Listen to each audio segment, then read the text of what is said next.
दोस्तों नमस्कार, मैं उपेन यादव, आप सबका इस लाइव प्रोग्राम में स्वागत है।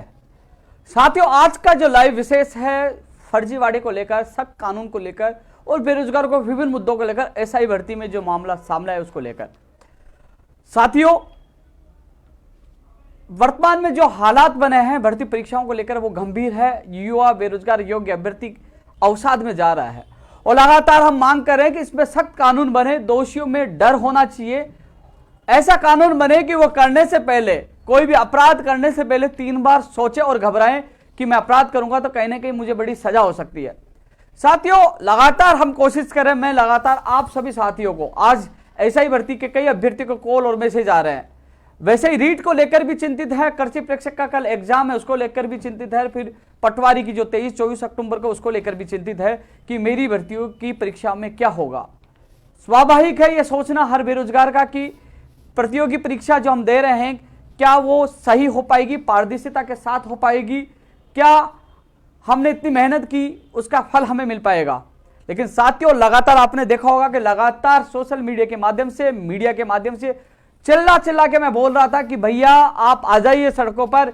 लोकतंत्र में भीड़ तंत्र की बड़ी भूमिका है कि कम से कम सख्त कानून बने, क्योंकि अपराधियों में डर होना चाहिए।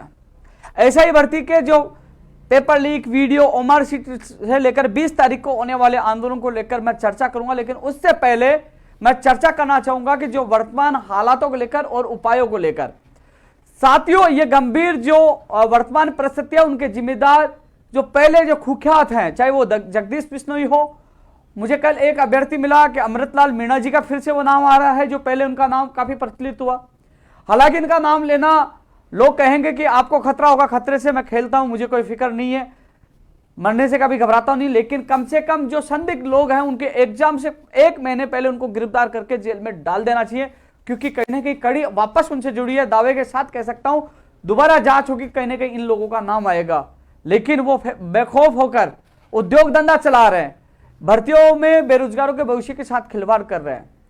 क्योंकि पुलिस प्रशासन चाहे तो संदिग्ध लोगों को ट्रेस करके उनको जेल में डाल सकती है, उनके खिलाफ कार्रवाई कर सकती है।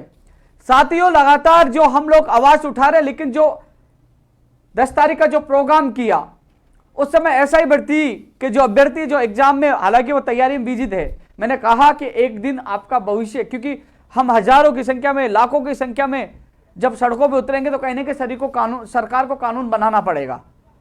साथियों, पेपर लीक, डमी अभ्यर्थी, फर्जी डिग्रियां और सेंटरों पर जो गड़बड़ी है, एक युवा बेरोजगार के सपनों के साथ साथ एक तरह से उसके पूरे परिवार पर एक बड़ी चोट करने का काम कर रहा है। पूरा परिवार सदमे में आ जाता है। ऐसा ही भर्ती में जिस प्रकार व्हाट्सएप के माध्यम से पेपर जाना, ओमर शीट बाहर आना, वीडियो आना, जो कई चीजें ऐसे निकल के आई है, उसके बाद जो माहौल बना है बाहर, जो विद्यार्थी तैयारी कर रहे हैं, मेरे पास लगातार कॉल और मैसेज उन विद्यार्थियों के भी आ रहे थे कि रीट की हम एग्जाम दे रहे हैं, क्या रीट की एग्जाम सही हो पाएगी, क्या पटवारी की एग्जाम सही हो पाएगी, कल होने वाले कृषि प्रेक्षक की एग्जाम हो पाएगी। साथियों, मैं 15 तारीख को मैं चेयरमैन मोदी जी से मुलाकात करके आया हूं, क्योंकि इसमें एसओजी, पुलिस, सबका सहयोग लेकर सब जगह कहीं ना कहीं पुलिस का जाब्ता होना चाहिए, इसको तरीके से भर्तियों को आयोजित करवाया जाए। साथियों, मुझे पता है, अब जब मैं आपके सामने बोल रहा हूं ना, कई सोचेंगे एसआई के लिए बोलो, रद्द के लिए बोलो, आप उसके लिए बोलो, आप उसके लिए बोलो, लेकिन ये नहीं सोचेंगे कि हम सब लोग एसआई भर्ती में न बढ़कर तमाम भर्तियों के अभ्यर्थियों को सोचना चाहिए कि भविष्य में आज एसआई के अभ्यर्थियों के साथ ऐसा हुआ, कल रीट वालों के साथ होगा, फिर पटवारी वालों के साथ होगा। हम सबको सही समय पर आवाज उठानी चाहिए। जो 20 तारीख को केवल फर्जी जो अभ्यर्थी, डमी अभ्यर्थी, कानून को लेकर, लीक प्रकरण को लेकर जो सामने उनकी जांच हो, कहां तक पेपर पहुंचा है, मैं इस एसआई के जो प्रकरण को लेकर मैं विस्तारपूर्वक एक बार मैं चर्चा करूंगा, क्योंकि एक बार पहले मैं जो सब लोगों के लिए चर्चा करना चाह रहा हूं। साथियों, मैंने एक सुझाव भी दिया सरकार को कि एग्जाम जब भी हो, चाहे कल हो एग्जाम, चाहे 26 तारीख को जो सबसे बड़ी एग्जाम है, 144 धारा लागू कर देनी चाहिए। वहां एरिया में 1 किलोमीटर तक कोई भी संदिग्ध दिखे उसको पूछताछ करनी चाहिए। वहां पुलिस प्रशासन का जाब्ता और फ्लाइंग होनी चाहिए। हर परीक्षा के अंदर बायोमेट्रिक और वीडियोग्राफी होनी चाहिए। और 2 दिन पहले जो जितनी कोचिंग संस्थान है मित्र, इनको सबको बंद कर देना चाहिए। कोचिंग संस्थानों को, इनको तो विशेषकर बंद कर देना चाहिए, जिससे कि भर्ती परीक्षाओं में जो सबसे ज्यादा आपने देखा होगा, नीट परीक्षा में कोचिंग संस्थान जो मालिक का भी नाम आया, कई लोगों का नाम आया, तो कई लोग इसमें लिप्त है। कई ऐसी व्यवस्था सरकार को सतर्कता बरतनी चाहिए कि जिससे भर्ती परीक्षा को पारदर्शिता के साथ करवाई जा सके। 144 धारा के साथ साथ उस दिन जब परीक्षा होगी तब तक इंटरनेट भी बंद होना चाहिए।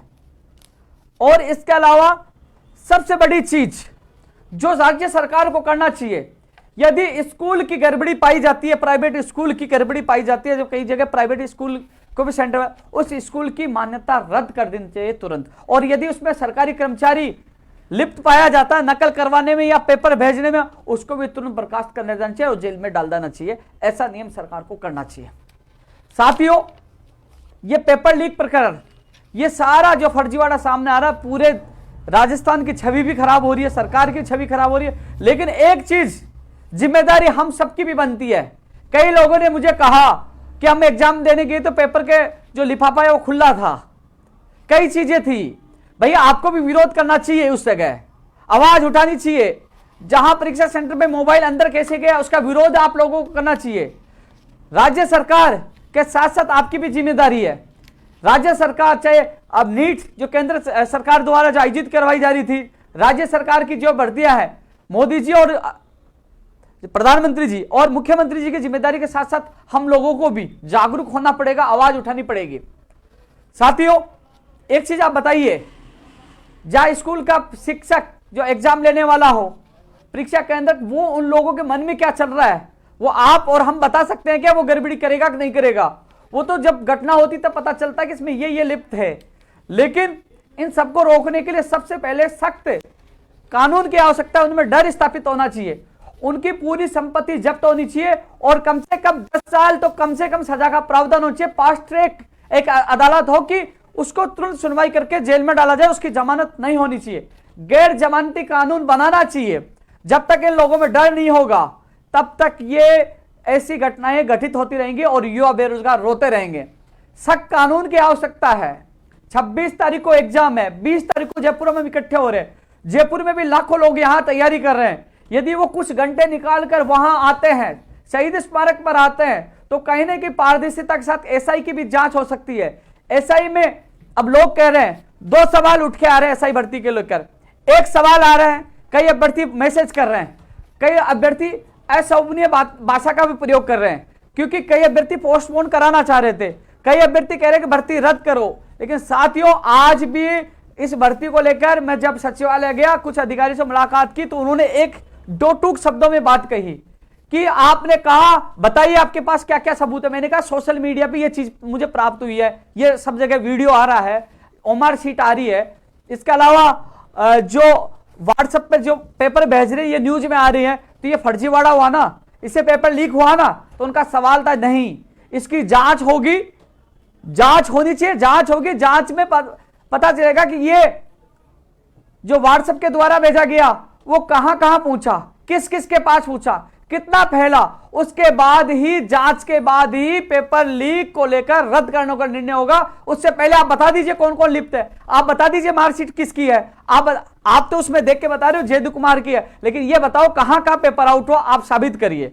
तो साथियों, आप लोग रद्द की मांग कर रहे हो, लेकिन मैं मांग कर रहा हूं एसओजी से जांच हो, पता चले कि उसमें कौन कर्मचारी, कौन कौन किस किस के पास वो पेपर पहुंचा, कहां कहां पहुंचा और कितनी बड़ी गड़बड़ी हुई। एसओजी जब भी निष्पक्ष जांच करेगी जब हजारों की संख्या में हम लोग वहां दबाव डालेंगे। अब कई लोग कह रहे हैं, एक सीधा सा सवाल नीचे आएगा, कमेंट आएगा, आप जो लोग समझदार अभ्यर्थी हैं वो जरूर इस बात को चिंतन और मनन करना सोचिए। अभी कुछ लोग कमेंट करेंगे एसओजी तो राजस्थान सरकार की है, सरकार दबा देगी और ये रद्द नहीं होगा, हमारे साथ धोखा होगा। लेकिन मैं आपको बता दूं, लाइब्रेरियन का पेपर हो, चाहे वो जैन डिग्री का पेपर हो, मैं खुद 12 दिसंबर को एसओजी के जो चीफ, उनसे मैं खुद मिलकर आया था, अशोक राठौड़ जी को मैं खुद ज्ञापन देकर आया था, माननीय मुख्यमंत्री जी के कार्यालय भी गया था और माननीय मुख्यमंत्री जी से मेरी बात हुई थी और एसओजी को वो जांच सौंपी गई। जब हमने मांग की और अभ्यर्थियों ने प्रदर्शन किया, उसके बाद जांच सौंपी गई और सारे सबूत सौंपे गए, जांच हुई और उस भर्ती को रद्द करना पड़ा। लाइब्रेरियन में आपने देखा होगा, पुलिस ने पकड़ा और उसको रद्द करना पड़ा, क्योंकि साथियों जहां सबूत होंगे, जहां जांच होगी, जांच में अभी हमारे सामने और मार्कशीट आ रही है, वीडियो आ रहा है हमारे सामने, जो अखबार में की जो कटिंग आ रही है कि उन्होंने व्हाट्सएप किया, वो चीजें आ रही है, लेकिन वो चीजें नहीं आ रही कि पेपर कहां कहां तक पहुंचा है, कौन कौन लिप्त है, कहां का ये प्रसार हुआ, कितने, क्योंकि ये सारी चीज एसओजी जांच करेगी कि वास्तव में ये इतना फैला है, तभी वो भर्ती रद्द हो पाएगी। इसके लिए सरकार के और एसओजी निष्पक्ष जांच करे, उस पर दबाव बने, उसके लिए ही हम 20 तारीख को इकट्ठा हो रहे हैं। साथियों, कुछ लोग आपको गुमराह करेंगे, नहीं उपेंद्र यादव रद्द की मांग नहीं कर रहा, उपेंद्र यादव रद्द के लिए नहीं कह रहा। अरे अभी रद्द के लिए तब जांच तो उनको करना पड़ेगा। हमारे पास 3 के अलावा चौथा क्या सबूत है, क्योंकि उनको कड़ी से कड़ी जोड़नी पड़ेगी। क्योंकि उसी समय जब जैन डिग्री का मामला था, मैं खुद एसओजी में जाने वाला था।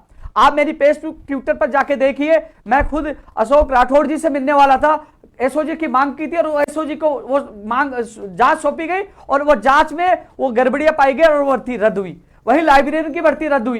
तो साथियों, विश्वास तो आपको करना होगा, लेकिन निष्पक्ष जांच और सरकार करवाए और एसओजी करे, उसके लिए आप लोगों को 20 तारीख को अधिक से अधिक संख्या में आना होगा, दबाव बनाना होगा।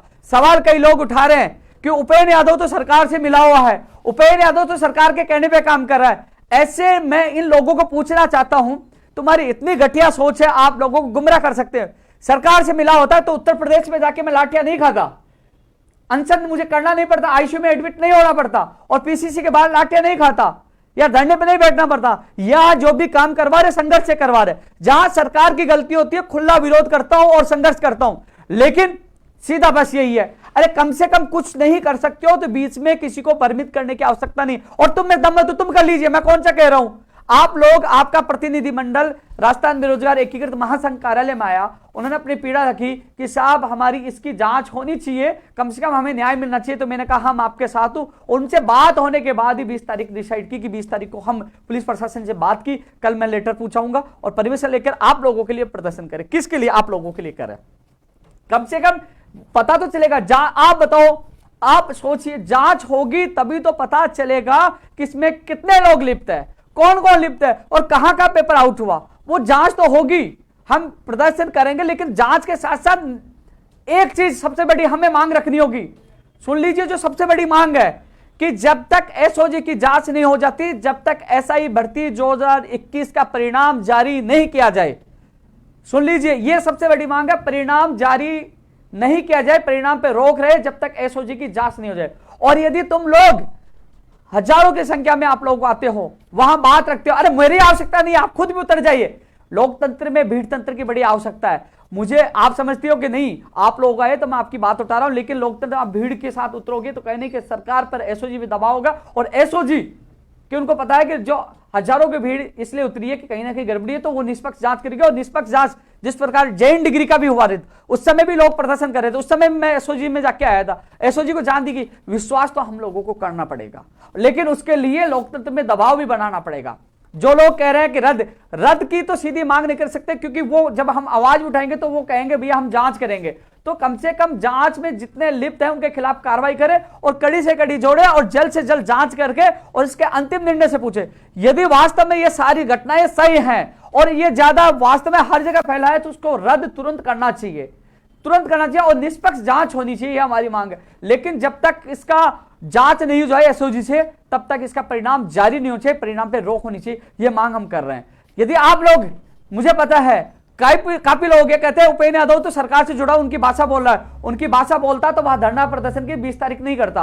रही बात 10 तारीख के लिए कह रहे हो कि उपेंद्र यादव 10 तारीख को इकट्ठे हजारों को किया, घर बैठ गया। आप बता दीजिए, उसके बाद मेरे बाद भी प्रदर्शन था, उसको वो भी एक दिन बाद स्थगित हुआ।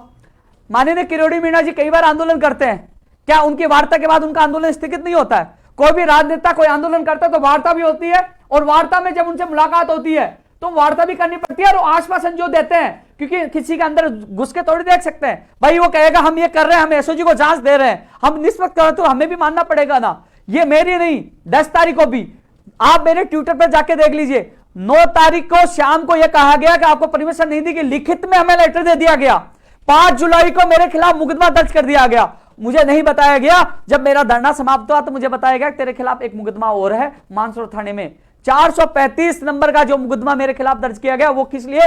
केवल मेरे कार्यालय में लड़के आते हैं, कोरोना में लड़कों को इकट्ठा किया, मेरे खिलाफ मुकदमा दर्ज कर दिया गया। वो भी रणनीति के तहत मुकदमा दर्ज किया गया कि 10 तारीख को मैं नहीं हटता हूं तो कहने का एक मुकदमा वो दर्ज करेंगे और जैसे वो जमानत लेगा दूसरे मुकदमे में अंदर डाल देंगे, 1-2 महीने के लिए उपेंद्र यादव को फिट कर देंगे। लेकिन 10 तारीख को हटने का केवल एक ही कारण था कि आपने देखा कि माननीय सांसद किरोड़ी जी पीछे हट गए थे कोरोना की वजह से, और कोरोना की वजह से क्योंकि किसी बेरोजगार के मैं मुकदमा दर्ज कराना नहीं चाहता था। और वहां जो अधिकतर लोग आए थे, फर्स्ट ग्रेड के लोग आए थे, वो कह रहे कि रीट की तैयारी कर रहे हैं। कई ऐसे लोग थे जो जाने वाले थे, क्योंकि सारी परिस्थितियां देखने के बाद ही हमने निर्णय लिया कि कोरोना महामारी है, मुकदमा दर्ज मेरे हो जाए, एक नहीं 1000 मुकदमा दर्ज हो जाए, मैं पीछे नहीं हटूंगा। लेकिन किसी बेरोजगार का मुकदमा दर्ज नहीं हो, क्योंकि कोरोना का बहाना उनके पास था। इसलिए सर्वसम्मति से बात होने के बाद और वार्ता में जैसे रीट 2016 का भी काम हुआ और कुछ काम अब 21 तारीख को भी मीटिंग है विभाग अनुसार। पहले शिक्षा विभाग की मीटिंग 15 तारीख को हुई है और हमारे जो मांग पत्र हमने दिया था, और 21 तारीख को फिर मेडिकल चिकित्सा विभाग की भर्तियों की मीटिंग है। आप देखना जो जो मांग रखी थी उसमें से कई समस्याओं का हल होगा, हम संघर्ष कर रहे हैं। लेकिन साथियों, जो लोग मेरे प्रदेश के युवा साथियों को जो भ्रमित कर रहे हैं, मैं आपको कहना चाहूंगा आप मनन और चिंतन करिए, ये लोग कुछ नहीं करना जानता। यदि उनमें दम है तो मेरा चैलेंज है कि हमने एक दिन के लिए प्रोग्राम किया था हजारों संख्या में, तुम इकट्ठा करके बता दीजिए। तुम 5 लोग तुम्हारे पास नहीं आते क्योंकि तुम लोगों पर विश्वास नहीं, तुम झूठे इंसान हो, भ्रमित करने वाले इंसान हो। यहां लाखों प्रदेश के बेरोजगार का विश्वास है, क्योंकि बिना निस्वार्थ लोगों के लिए दिन रात मेहनत करता हूं और रोज। और आंदोलन के बाद लोग घर चले जाते हैं। विधानसभा का जो वहां नेताओं से मेरे कई लोगों से बात हुई, विधानसभा में भी सवाल उठवाने की कोशिश की। इसके अलावा खुद चाहे मुझे चिकित्सा विभाग में जाना हो, चाहे डीओपी में जाना हो, चाहे सीएमओ में जाना, उसके बाद भी मैं हर फाइल के पीछे भागता हूं, घर नहीं बैठता, कोशिश करता हूं मिलकर अधिकारियों से निवेदन कर करके कि उसका काम प्रगति तेज हो, उनका काम जल्दी हो, उनको न्याय मिले। मैं भागता हूं, मैं बैठता नहीं हूं। धरना प्रदर्शन आंदोलन के बाद नेता लोग एक दिन में अखबारों में छाने के बाद घर चले जाते हैं। आप लोग आते हो सहयोग करने मेरे बेरोजगार साथी, लेकिन उसके बावजूद भी मैं एक दिन नहीं बैठता, मैं पीछे पड़ता हूं कि साहब हमारा समझौता होता, आपने वार्ता की थी, ये करिए, मैं पीछे भागता हूं आप लोगों के लिए। लेकिन जो आपको परमिट कर आइए बैठिए, उनमें दम दो, चैलेंज दे रहा हूं बैठिए, लेकिन वो नहीं बैठेंगे। वो केवल कमियां निकालना जानते कि उपेंद्र यादव ने 10 तारीख को बुलाया और वापस भेज दिया। ये नहीं देखते कि कोरोना में जो गृह विभाग के एक आदेश जारी हुआ था, 9 तारीख को शाम को लिखित में पकड़ा दिया था कि नहीं आपको निकालने देंगे। ये नहीं देखते कि अगले में कलेजा था, 9 तारीख को मना करने के बावजूद भी वह 3000 लोग इकट्ठे हुए और किसी के मुकदमा दर्ज नहीं होने दिया, सरकार तक आवाज बुलंद की। जब बड़े बड़े नेताओं के आप आंदोलन नहीं देखते हो, वो एक दिन केवल वो आंदोलन का यही है कि सरकार तक दबाव बनाया जाए कि वो प्रक्रिया तेज हो। और महापड़ाव उठाने की फरवरी में डाला था, उस समय यह कोई गृह विभाग का आदेश नहीं आया था। और जैसे ये आदेश अस्थिर होता है, जैसे सामान्य स्थिति होती है, तो महापड़ाव भी डालेंगे, फिर देखेंगे कौन उठाता है वहां से महापड़ाव भी डालेंगे। क्योंकि कुछ भर्तियां तब तक पूरी हो जाएंगी, जिन भर्तियों का काम नहीं होगा उनके लिए मैं जी जान से उनके लिए संघर्ष करता रहूंगा, लड़ते रहेंगे। कानून बनाने की सख्त आवश्यकता है। बाहरी राज्यों का कोटा समाप्त हो, राजस्थान के बेरोजगार को प्राथमिकता मिले, इंटरव्यू प्रथा समाप्त हो, और जो तमाम भर्तियों को लेकर जो लंबित है, नई भर्तियों की हम मांग कर रहे हैं, उनको लेकर हम संघर्ष करें। साथियों, अभी शिक्षा मंत्री से मेरी मुलाकात हुई थी, उसमें आपने देखा होगा शिक्षा विभाग में 19,000 पदों पर first grade second grade PTI भर्ती की घोषणा हो। शिक्षा मंत्री का बयान भी आया, लगातार कोशिश कर रहा हूं कि जल्द से जल्द इन पदों का वर्गीकरण हो, भर्तियों की घोषणा हो और इस प्रकार कैलेंडर जारी हो कि बेरोजगार अपनी तैयारी अच्छी तरीके से कर सके।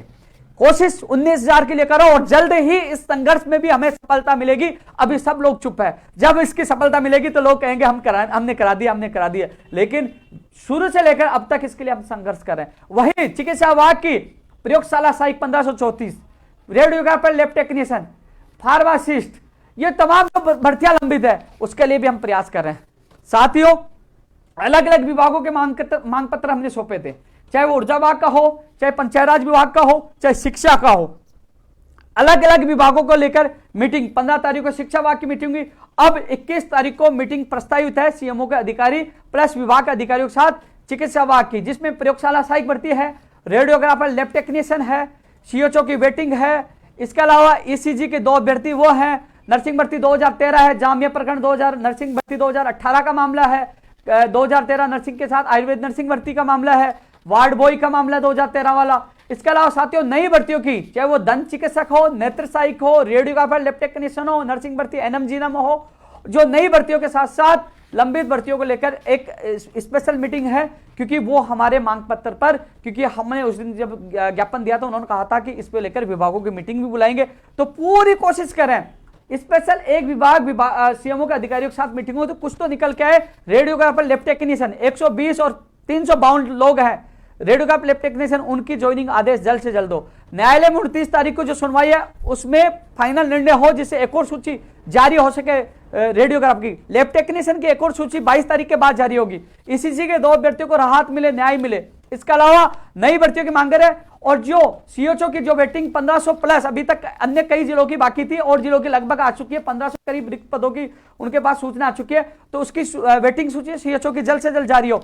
चाहे दंत चिकित्सक हो, चाहे नेत्र सहायक हो, चाहे जो नई भर्तियों की जो मांग कर रहे हैं लिखित में हो, और उनकी विज्ञप्तियों की घोषणा जल्द से जल्द हो, वो भी 21 तारीख की मीटिंग में है। मैंने ट्वीट के माध्यम से, क्योंकि मैं भूल भी जाऊंगा तो ये मत कहना, मैंने ट्वीट में और फेसबुक पे अधिकतर उन भर्तियों का जिक्र मैंने कर दिया है। चिकित्सा विभाग की भर्तियों की मीटिंग 21 तारीख को प्रस्तावित है। मैं प्रस्तावित क्यों बोल रहा हूं, कई बार किसी कारणवश आगे पीछे भी हो सकती है, लेकिन 21 तारीख को प्रस्तावित है, दोपहर बाद प्रस्तावित है, इन भर्तियों को लेकर प्रस्तावित है। यह हमने जो प्रयास किया उसको लेकर, क्योंकि जो रेडियोग्राफर लैब टेक्नीशियन 120 352 जो अभ्यर्थी चयनित है, आपको घबराने की आवश्यकता नहीं है। मेरा प्रयास यही है कि अगले वीक में आपके ज्वाइनिंग आदेश करवा दूं, जिससे आपके चेहरों पे खुशी आए। ईसीजी के 12 अभ्यर्थी भी वंचित है, उनके भी जल्द से जल्द ज्वाइनिंग आदेश हो। उसके अलावा 2 अभ्यर्थी दिव्या और राहुल को न्याय मिले, इसके लिए भी प्रयासरत हम साथियों। इसके अलावा जो नई भर्तियों में चाहे सूचना सहायक हो, चाहे वो प्रोग्रामर की भर्ती हो, चाहे वो टेक्निकल हेल्पर के लिए, टेक्निकल हेल्पर के जो अभ्यर्थी है, मैं आज भी बीडी कल्ला जी से मैं खुद मिलकर आया था। लेकिन एक बात की मुझे दुख है कि जो लोग कह रहे थे कि कॉमर्शियल असिस्टेंट का पेपर और पटवारी की एग्जाम एक साथ है, कुछ लोगों को मेरे पास फोन आया। उसके बाद मैंने कल बीडी कल्ला जी के पीए साहब को फोन किया कि साहब मुझे मिलना, उन्होंने आज 10 बजे का टाइम दिया। उन अभ्यर्थियों को मैंने कहा कि आप कल सुबह 10 बजे आ जाए। एक भी अभ्यर्थी नहीं पूछा। फोन पे तो बहुत लोग कह रहे थे साहब हम पटवारी के एग्जाम दे या बिजली विभाग की भर्तियों के एग्जाम दे। मैंने कहा आप आ जाइए, आपकी पीड़ा रखूंगा। एक भी अभ्यर्थी नहीं पूछा। वहां टेक्निकल हेल्पर भर्ती के लिए मंत्री जी ने कहा कि मैंने जो विज्ञप्ति की जो फाइल थी उसको अनुमोदन कर दिया, मैंने भिजवा दिया और जल्दी विज्ञप्ति आ जाएगी। मैंने उनको वादा याद दिलाया, आपने सितंबर के लिए कहा था, तो उन्होंने मुझे विश्वास फिर एक बार दिलाया सितंबर के लिए। तो टेक्निकल हेल्पर की 1512 पदों पर जो विज्ञप्ति जारी होनी है उसके लिए प्रयास करें। एक बार विज्ञप्ति जारी हो, पदों की संख्या बढ़ाई जाए, उसके लिए प्रयास करेंगे। लेकिन विज्ञप्ति जल्द से जल्द जारी हो, इसी महीने में जारी हो, उसके लिए मैं प्रयास कर रहा हूं। हालांकि अभ्यर्थी जो आए नहीं, कोई बात नहीं आए तो, लेकिन जो मैंने आपसे वादा किया था कि आपकी विज्ञप्ति जल्द से जल्द जारी करवा, क्योंकि उस समय साफ मना कर दिया गया था। लेकिन आपकी भर्ती के पद स्वीकृत करवाना और भर्ती निकलवाना जो वादा जो मैंने किया था वो पूरा करूंगा। कोशिश यही है कि सितंबर में आपकी विज्ञप्ति जारी हो। इसके लिए आज भी मैं बीडी कल्ला जी मंत्री से मैं खुद मिलकर आया हूं। 2012 वाले मामले में अभी तक जब तारीख आएगी सुप्रीम कोर्ट की, जब तारीख आएगी, अभी तो जो चैम्बर कोर्ट में जब मेन तारीख आएगी उससे पहले विभाग की मीटिंग होगी जिसमें मैं मौजूद रहूंगा कि वहां क्या जवाब दे रहे। एक बार तारीख आने के बाद ही विभागीय मीटिंग आयोजित करवाकर आपके अभ्यर्थी मौजूद रहेंगे उस समय। क्योंकि अभी यह मामला मैं आज भी सीएमओ जाके आया था, 15 तारीख को मैं सीएमओ जाके आया था, लेकिन मैं जानबूझकर अभी मीटिंग के लिए नहीं कहा, क्योंकि जब तारीख हमें मिल जाएगा इतनी तारीख को, तो उस समय जब तारीख रहेगी तो उस समय मीटिंग करवाकर उस काम को करवाना है। अभी तक अन्य जो कामों में बिजी हूं। एक बार तारीख का इंतजार है, क्योंकि चैम्बर कोर्ट में क्या होता है उसके बाद, शायद आज 17 तारीख बता रहे थे चैम्बर कोर्ट में, मैं लाइव होने के बाद उनसे पूछूंगा कब क्या हुआ। लेकिन जब तारीख मिलेगी उससे पहले जो चीजें अभी पॉजिटिव है, कुल मिलाकर मैं आज चर्चा में रेगुलर कर रहा हूं 2012 के लिए। आपके अभ्यर्थी जो भी है तीनों, चाहे हवा सिंह जी हो, चाहे पंकज जी हो, श्याम हो, और चाहे धनराज और चाहे नमो नारायण हो, हम उनको मैं बुलवा लूंगा। पॉजिटिव अभी तक मामला, और हमारे संघर्ष की जीत जरूर होगी, आपके चेहरों पे खुशियां जरूर आएगी। साथियों, जो किराया माफ, जो बसों का किराया माफ वाला जो मामला था, अब 5 दिन तक, 5 दिन पहले और 5 दिन बाद तक आप लोग आ सकते हो। अच्छी पहल है, ये सरकार को धन्यवाद, कम से कम किराया माफ किया है प्रतियोगी परीक्षाओं का।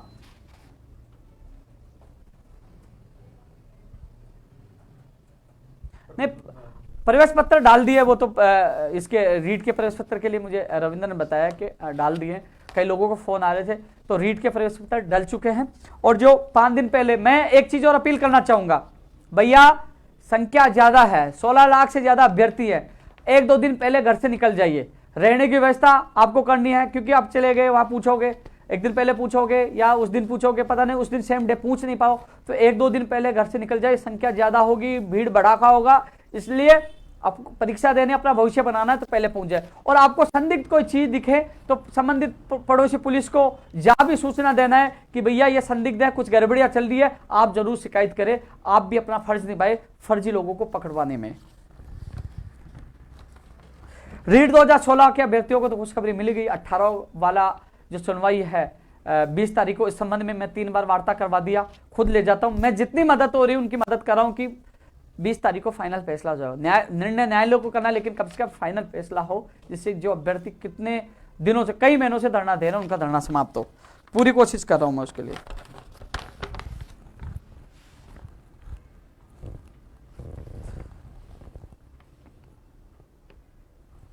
सेकंड ग्रेड भर्ती 2018 के अभ्यर्थी 15 तारीख को हम करीब शाम को मुलाकात हमारी निदेशक महोदय जी से शिक्षा संकुल में हुए थे।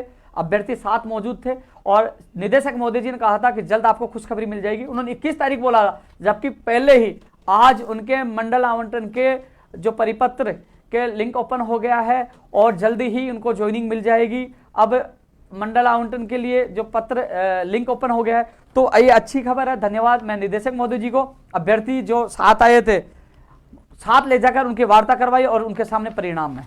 2016 वाला मामला की जो फाइल है जो डीओपी में है, आज गया था, आज मुलाकात नहीं हो पाई। मैं सोमवार को जाकर डीओपी सेक्रेटरी साहब से मिलकर इस फाइल को 2016 सेकंड ग्रेड की मैं निकलवाने की कोशिश करूंगा। कंप्यूटर भर्ती का कंप्यूटर अनुदेशक भर्ती का सिलेबस एससीएस साहब के पास ये फाइल है, अंतिम स्टेज पे, यानी कि निदेशक महोदय जी बीकानेर की तरफ से सिलेबस की जो फाइल है वो यहाँ शिक्षा विभाग में एससीएस पीके गोयल जी के पास है। उनसे सोमवार को मिलकर इसको जल्द से जल्द सिलेबस जारी करवाने की कोशिश है। सोमवार को उनसे मैं मुलाकात करूंगा कि जल्द से जल्द कंप्यूटर अनुदेशक भर्ती का सिलेबस जारी हो। पंचायत राज जैन भर्ती के लिए स्पेशल मैंने वीडियो डाला था, तो नए नियमों को हरी झंडी मिले, मैं प्रयास कर रहा हूँ नए नियम बना के जिससे ये भर्ती की आपकी विज्ञप्ति जारी हो। और आप लोगों को मैंने कहा था कि आपके अभ्यर्थी मुझसे आके मिले जिससे अब स्पेशल इसके लिए कुछ कर सके, लेकिन अभी तक कोई नहीं आया। मिल लीजिए, इसके लिए स्पेशल हम सब मिलकर रणनीति बनाकर जल्द से जल्द विज्ञप्ति निकलवाने का प्रयास करेंगे। परिचालक भर्ती 2010-11 साथियों, परिचालक भर्ती में करीब 212 के लोग नहीं आए थे, उनको एक और मौका दिया गया है क्योंकि कोर्ट में भर्ती नहीं अटके। पुरानी भर्ती थी 461 अभ्यर्थियों की, कुछ लोग नहीं आए तो उनको एक बार और 10 दिन का मौका दिया गया है। ऐसे में उसके बाद अंतिम मौका, उसके बाद इनके नियुक्ति के आदेश जारी हो जाएंगे। अधिकारियों का कहना था कि पुरानी भर्ती है, हमने जब नोटिस दिया तो कई लोग, कई घरों के एड्रेस चेंज होंगे, कई को मोबाइल नंबर चेंज होंगे, उन तक नहीं पहुंचा होगा, इसलिए एक और मौका दिया, भर्ती कोर्ट में नहीं अटके। तो इसलिए ज्वाइनिंग जैसे ही इनकी अवधि खत्म होगी, इन जो जिन लोगों का सहमति असहमति मिल जाएगी उन लोगों की ज्वाइनिंग आदेश हो जाएंगे। पंचायत राज एलडीसी भर्ती 2013, इस विभाग की भी मीटिंग जल्द होगी। शिक्षा की हो चुकी है, मेडिकल की 21 तारीख को प्रस्तावित है। उसके बाद आपकी भर्ती को लेकर जो पंचायत राज की, उनको लेकर के पंचायत राज जैन भी है, पंचायत राज एलडीसी भी है, तो इसकी मीटिंगों की कोशिश ये रहेगी जल्द से जल्द आपका कैलेंडर जारी हो।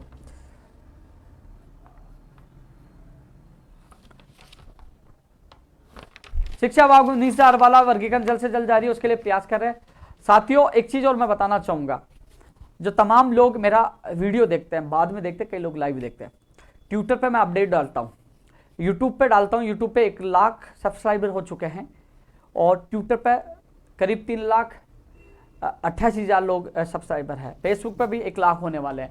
मैं तमाम में जो लोग जुड़े हुए हैं उनसे यही कहना चाहूंगा, जो लोग कमेंट कर रहे हैं, जिनकी आईडी आप चेक करिए, ये केवल कई लोग गुमराह कर रहे हैं, जो लोग भद्दी टिप्पणियां कर रहे हैं। मैं डरने वाला नहीं हूं क्योंकि सच के लिए लड़ता हूं, क्योंकि जब बेरोजगारों पर, युवाओं पर संकट आता है तो मैं साथ खड़ा रहता हूं। और आप इतना विश्वास दिला दो एसआई भर्ती 2016 के अभ्यर्थियों को, क्योंकि एसओजी की जांच हो, एसओजी के अधिकारियों से हम मिलेंगे और लगातार उनके संपर्क में रहेंगे। और ये लोग ये कह दिया कि वास्तव में गड़बड़ी हुई है, क्योंकि एसओजी के अभ्यर्थी, उनके भी परिवार में कोई ना कोई सदस्य होता है और हम मिलकर इस लड़ाई को लड़ेंगे। एसओजी के सदस्यों ने जांच में यह कह दिया कि इसमें वास्तव में फर्जीवाड़ा हुआ है, वास्तव में पेपर ज्यादा फैला है, लीक हुआ है। तो साथियों मैं आप लोगों से वादा कर रहा हूं, ये वीडियो रखना, मैं किसी भी हालत में पीछे नहीं हटूंगा, चाहे पूरी कांग्रेस सरकार के खिलाफ मोर्चा खोलना पड़े, क्योंकि मैं किसी पार्टी विशेष का व्यक्ति नहीं हूं, मैं युवा बेरोजगारों का हूं। लेकिन उससे पहले यह जांच होना अनिवार्य है कि पेपर कहां कहां पहुंचा, कौन कौन लिप्त है, कैसे गया, ये चीज अपन को सबके सामने आना चाहिए। क्योंकि हम आवाज उठा रहे हैं तो कब से एसओजी के पास भी मामला जाएगा तो वो जांच करेगा, तभी तो पता चलेगा। तो ये चीज सबके सामने आनी चाहिए। तो जांच पहले प्राथमिकता है और जब तक परिणाम जारी नहीं किया जाए, जब तक जांच नहीं हो जाए। 26 तारीख को इसी को लेकर, लेकिन इस पे कानून बने, क्योंकि आज नीट में हुआ, फिर एसआई में हुआ, और भर्तियों में होगा, इसलिए कानून सख्त से सख्त बने तमाम भर्तियों के अभ्यर्थियों से, चाहे वो पटवारी की तैयारी कर रहे हैं, चाहे रीट की तैयारी कर रहे हैं। 20 तारीख को सुबह 10 बजे शहीद स्मारक पे एक बार जरूर पूछे, क्योंकि खुलासा के साथ कानून जल्द से जल्द बनना चाहिए, जिससे किसी बेरोजगार के सपनों के साथ कुठारघात नहीं हो। एक बार मैं फेसबुक पर जरूर मैं कमेंट देख लेता हूं, किसी को जवाब देना है तो मैं देने की कोशिश करूंगा।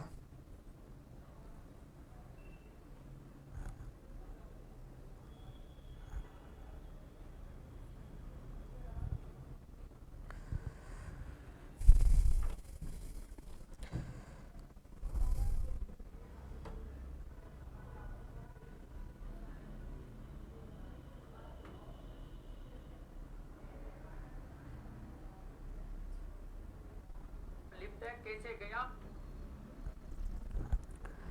1534 की मीटिंग मैंने बता दिया, 21 तारीख को मीटिंग है। पुलिस भर्ती 2018 की जो मीटिंग अभ्यर्थी जो मीटिंग हुई थी, जो आपका कृष्ण कुमार मीटिंग में साथ था, जो मंत्रिमंडल की जो समिति की जो मीटिंग हुई थी, उन्होंने यह कहा रीट की और जो सूची आई है वो कोर्ट के आदेश से आई है। हमने, आप भी कोर्ट का आदेश बता दीजिए, हम निकाल देंगे। कोर्ट के आदेश की कॉपी उन्होंने मांगी थी। पशुधन सहायक भर्ती की विज्ञप्ति जल्द से जल्द जारी हो।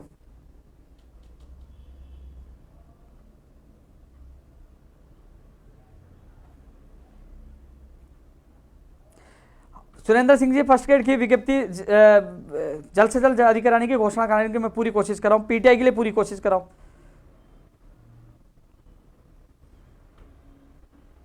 रामकेश भाई, अभी आज ही मिलकर आया हूं मैं, टेक्निकल हेल्प के लिए कोशिश कर रहा हूं।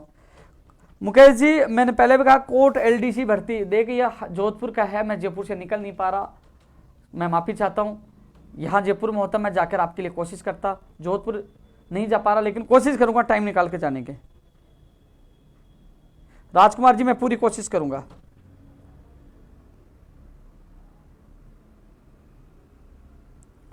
एक चीज, कमेंट तो लंबे चल रहे हैं, मैं एक चीज और लास्ट में आप लोगों को कहना चाहूंगा। साथियों, सवाल उठाना आसान है।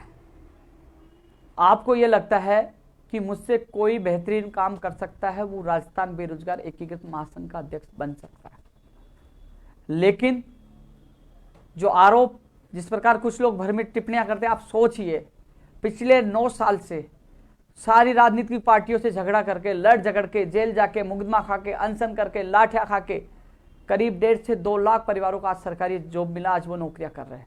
और आज जब जब संकट आता है, मैं बीच में कूदता हूं उन लोगों के लिए, उन लोगों के लिए संघर्ष करता हूं, उन लोगों के लिए कोरोना या मुकदमा, मैं वो मुकदमे की कॉपी भी डालूंगा जो 5 जुलाई को मेरे खिलाफ मुकदमा दर्ज कर दिया गया। 9 तारीख को मुझे कह दिया गया परमिशन नहीं, आप नहीं आओगे, मुकदमा दर्ज कर दिया जाएगा।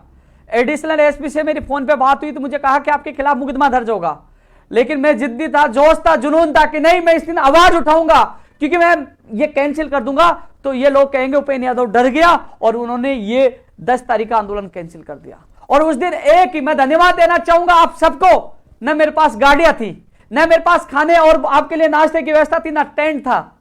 आप लोग एक मैसेज, एक सोशल मीडिया लाइव के माध्यम से 3000 बेरोजगार पहुंचे। अरे मेरे पास बसें और गाड़ियां होती तो कम से कम लाखों की संख्या आज भी जयपुर में इकट्ठा कर सकता हूं, लेकिन मेरे पास वो पैसा नहीं है। आज भी बेरोजगार संगठन चलाने के लिए मुझे दोस्तों की हेल्प ले लेके मैं कैसे संगठन चला रहा हूं मैं जानता हूं, लेकिन किसी भी गरीब बेरोजगार से एक पैसा नहीं लेता, क्योंकि उनकी परिस्थितियां मैं समझता हूं। ईमानदारी से, मेहनत से, संघर्ष से लड़ाई लड़ता हूं, अपनी जान जोखिम में डालता हूं। मुझे यह पता है कि इन चोरों से, बदमाशों से, जो पेपर लीक गैंग है, फर्जी डिग्री, उनको खतरा है, लेकिन नहीं, हंसते हंसते जान दे दूंगा, लेकिन कभी भी समझौता नहीं करूंगा, कभी भी झुकूंगा नहीं। लेकिन आप कम से कम सोचिए, जो आपको सोशल मीडिया पे भ्रमित करते, कौन आपका साथ देने आता है? नई भर्तियां निकलवाने के लिए मैं चिल्लाता हूं, लंबित भर्तियां पूरी करो उसके लिए चिल्लाता हूं, कानून बनाओ उसके लिए मैं चिल्लाता हूं, कंप्यूटर भर्ती जो संविदा पे आ रही उसको स्थायी के लिए, जो भर्तियां रद्द कर दी उनको जिंदा करवा कर आप लोगों के लिए भागता हूं। क्या जिम्मेदारी उन लोगों की नहीं है जो एमएलए एमपी आप लोगों ने चुना, जिनको नेता आप लोगों ने बनाया, उनकी जिम्मेदारी है। जिनको आपने वोट दिया, जिनको सत्ता तक पूछा, उनकी जिम्मेदारी। जो एक किसान का बेटा लगातार आप लोगों के लिए आवाज उठाता है, बदले में मुकदमा, लाठियां, पता नहीं कौन कौन सी समस्याओं का सामना करना पड़ता है। आप सब लोग अपनी पीड़ा फोन के माध्यम से, मैसेज के माध्यम से, लाइव के माध्यम से आप सब लोग पीड़ा रखते हो कि उपेन भाई ये समस्या। कोशिश करता हूं हर बेरोजगार, पीड़ित बेरोजगार को न्याय मिला। कभी आपने सोचा कि मैं आखिरकार आप पीड़ा मुझे मेरे पास, मैं मेरी पीड़ा कहां रखूं? कई बार किसी का फोन नहीं उठा पाता, मैसेज का जवाब नहीं दे पाता। कई लोग ऐसे कमेंट करते हैं, कई लोग ऐसे कहते हैं कि हम 10 तारीख को आए थे आपके लिए। ये नहीं सोचते कि ये व्यक्ति 10 तारीख को भी सामने खड़ा था।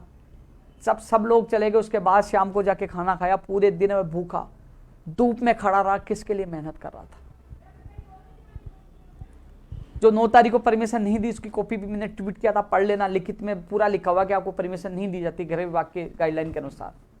और जो मेरे मुकदमा दर्ज किया वो भी मैं ट्वीट के माध्यम से बता दूंगा, मानसौर थाने में मेरे मुकदमा दर्ज किया गया। फिर भी नहीं डरा, फिर भी आप लोगों के लिए। अरे भाई, कई लोग कहते हैं कि मैं मिला हुआ सरकार से, कई लोग ये कहते हैं, लेकिन वो लोग ये भूल जाते हैं कि पीसीसी के बाद लाठियां किसने खाई, अनशन किसने किया, उत्तर प्रदेश कौन गया, कौन चुनाव में पर्चे बांट रहा था खिलाफ, कौन खिलाफ, वो चीज भूल जाते हैं। लेकिन यह जरूर है, यदि मैं किसी बेरोजगार के लिए लड़ रहा हूं, माननीय मुख्यमंत्री अच्छा काम करे तो मैं धन्यवाद दूंगा, क्योंकि मुख्यमंत्री जी से कई काम मैं खुद करवा के लाया हूं। जो एसओजी से जो जांच हुई थी, जैन डिग्री की जो रद्द हुआ था, मैंने खुद ने माननीय मुख्यमंत्री जी से बात की थी और उन्होंने कहा एसओजी के पास मैं देख के आया था, उसके बाद वो रद्द हुई थी। कई ऐसी भर्तियों के कई ऐसे उदाहरण हैं जो मुख्यमंत्री जी, जब मैं 3 मार्च को, जब कोरोना चल रहा था, मैं मिलकर 12,000 एलडीसी की ज्वाइनिंग के आदेश करवाए। अन्य राज्यों में सारी भर्तियों पे रोक लगा दी थी, यहां ज्वाइनिंग के आदेश उन्होंने किए। बहुत कुछ काम करवाया, इसलिए ऐसे व्यक्ति को मैं धन्यवाद इसलिए देता हूं। सुप्रीम कोर्ट में एसएलपी लगी, उसको वापस लेकर 874 511 परिवार, 511 जो सुप्रीम कोर्ट से एसएलपी ली वो, और हाई कोर्ट डिवीजन में इनसे अपील को वापस लिया, उसमें 874। ऐसा पहली बार मैंने सरकार में देखा है जो केस को वापस लेकर ज्वाइनिंग दे रही। क्या आज मेरे पास 2 दिन पहले एक लेडीज का फोन आया, वीडियो कॉल आया, उसके छोटे से छोटे बच्चे उदयपुर से, और उसकी मां, पति ने डिवोर्स दे दिया, वो बहुत परेशान दुखी, लेकिन उनके बच्चों ने, उसकी बूढ़ी मां ने कहा थैंक यू, आपको बहुत बहुत धन्यवाद मेरे परिवार में खुशी लाने के लिए। इस सब को लोग भूल जाते हैं कि एक बंदा भागता है, किसी परिवार में खुशियां तो लेके आता है, लेकिन जहां किसी की आवाज में फोन नहीं उठा पाया, मैसेज का जवाब नहीं दे पाया, और लोगों ने भ्रमित कर दिया कि उपेन यादव तो राजनीति कर रहा है, उपेन यादव तो ये करा सरकार से मिला। बिना सोचे समझे लोग ये समझते कि यार ये इंसान राजनीति कर रहा है, लेकिन कभी ये नहीं सोचा कि यही इंसान जेल जाता है, यही लाठियां खाता है, और आने वाले समय में भी आपको पता चल जाएगा कि मेरे हालात क्या होंगे, या तो जेल होगी या गोली मिलेगी, क्योंकि मैं पूरी दुनिया से आप लोगों के लिए लड़ रहा हूं। फिर भी मैं नहीं घबराता, सीना ठोक के कहता हूं ईमानदारी से लड़ रहा हूं, लड़ूंगा। और जो लोग ये कहते हैं मैं कह रहा हूं मेरी गर्दन काट देना या मैं हिंदुस्तान छोड़ दूंगा, गलत तो साबित करके बताओ आप जरा। सोशल मीडिया पे आप लोगों मेरी, क्योंकि काम से मुझे कोई हरा नहीं पाया, सुबह निकलता हूं, शाम तक मैं घर पहुंचता हूं, मेहनत पूरी करता हूं और कोशिश करता हूं मेरे हर बेरोजगार के चेहरे पे खुशी आए। लेकिन कुछ लोग ये ठान के बैठे कि इसको बदनाम कैसे करे, आरोप कैसे लगाए, सरकार का आदमी बता दो। पता है एक समय क्या था, जब मैं शुरुआत में, जब आंदोलन हुआ, जब मैं उस समय जयपुर में जब पीसीसी के बाहर हंगामा हुआ, जब मुकदमे दर्ज हुए, मुझे जेल में डाला गया, तो यही गैंग क्या कहती थी पता? आप देखना उस समय कमेंट, उपेन यादव सरकार विरोधी है, सीएम के खिलाफ है। अरे सीएम के खिलाफ है इसलिए सीएम काम नहीं कर रहा, ये तो सीएम के खिलाफ है, सरकार विरोधी है, इसलिए जो सरकार के खिलाफ जाएगा काम कैसे होगा? जब मैं सरकार से मधुर संबंध बनाए, कुछ काम करवाए, धन्यवाद दिया और रणनीति में काम करवा रहा हूं, अरे ये तो सरकार का आदमी है। इन लोगों का कोई वैल्यू नहीं, कोई स्थान नहीं है, ये लोग केवल बदनाम करना जानते। लेकिन किसी के बाप से नहीं डरता, सीना ठोक के लड़ता हूं, ना हारा था ना हारूंगा, लड़ूंगा अंतिम दम तक सच्चाई के लिए। अरे इनको भी खुला चैलेंज है, जितना तुम्हें जो करना कर लीजिए, ना डरूंगा ना हारूंगा, लेकिन लड़ूंगा अंतिम सांस तक।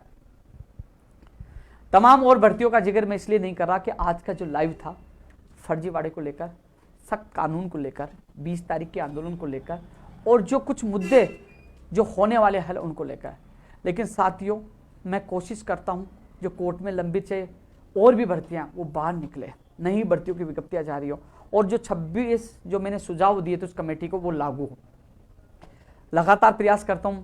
आप दिल से कभी सोचिए, जो मेरे फेसबुक और यूट्यूब पर, ट्विटर पर मैं डिबेट में जाता हूं, डिबेट में जो प्रवक्ताएं रहते हैं, आप देखिए मैं चिल्ला चिल्ला के आप लोगों की आवाज रखता हूं, चिल्ला चिल्ला के। किसके लिए चिल्लाता हूं, किसके लिए जी जान लगाता हूं? आप लोगों के लिए।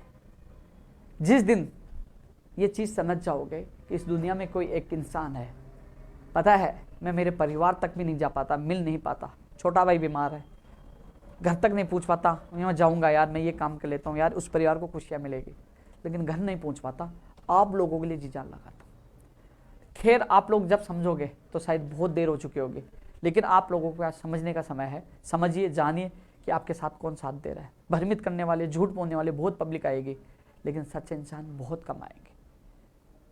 क्योंकि साथियों, ये चीज़ें इसलिए मैं बोल रहा हूँ कि मैं कुछ दिन से मैं देख रहा हूँ, अभी भी कई लोगों के कमेंट आ रहे होंगे, किसी के लिए अच्छा बोल दूँ, मैं कह दूँ कि ये कर दो, परीक्षा आगे बढ़ा दो, रद्द कर दो, उन लोगों के लिए मैं जिंदाबाद हो जाऊँगा, और जो लोग तैयारी कर रहे हैं वो मुझे मुर्दाबाद देंगे। एक चीज़ बताइए, मैं एक चीज़ और बता रहा हूँ, एसआई भर्ती पोस्टपोन को लेकर मैं कुछ बोलूँगा, इसके लिए आप अपने दिल पर हाथ रखिए। जब एसआई भर्ती की विज्ञप्ति जारी नहीं हो रही थी, वहीं आरपीएससी के बाहर प्रदर्शन करने वाला उपेंद्र यादव था कि भर्ती की विज्ञप्ति जारी करो, अजमेर जाकर, जयपुर से अजमेर जाकर उस चीज को भूल गए कि वहां प्रदर्शन करके आपकी विज्ञप्ति जारी इस इंसान ने करवाई। लेकिन पोस्टपोन के लिए आया कि उपेंद्र यादव नहीं बोल रहा, उपेंद्र यादव नहीं बोला, उपेंद्र यादव मिला हुआ है। लेकिन सोचिए, सरकार से चिल्ला चिल्ला के मैं ये कहता हूं कि भर्तियों की विज्ञप्तियां जारी करो, टाइम पे भर्तियां कराओ, टाइम पे रोजगार दो, फिर मैं यही कहूं कि भर्ती की परीक्षा तिथि बढ़ाओ, परीक्षा तिथि बढ़ाओ। मेरा क्या स्टैंड रहेगा? क्या कहेंगे कि यही व्यक्ति भर्ती परीक्षाएं टाइम पे करने की बात करता, ये आगे बढ़ाने की बात करता? पहला पक्ष। दूसरा पक्ष, मैं एसआई का पक्ष लेता तो वहीं रीट वाले कह रहे थे हमारी परीक्षा तिथि बढ़ाओ, कर से परीक्षक वाले कहते, और पीटीआई पटवारी वाले भी कहने लगे कि हमारी तिथि आगे बढ़ाओ। एक भर्ती के लिए बोलने का मतलब सारी भर्तियों के लिए बोलने के लिए। एक का साथ देता, सारे लोग खिलाफ होते, देखो साहब आपने उसका साथ दे दिया, हमारा नहीं दिया। यही हालात स्कूल व्याख्याता भर्ती 2018 में होते, मैं नहीं गया था, इसलिए न मैंने किसी की खिलाफत की, कि मैंने ये भी नहीं किया एसआई के लिए कि आप परीक्षा मत बढ़ाओ, मैंने कुछ नहीं बोला। मैं इस पे मेरा था, मैं न्यूट्रल था, मैं किसी के पक्ष में नहीं था, क्योंकि मेरा स्टैंड मैंने साफ कर दिया था।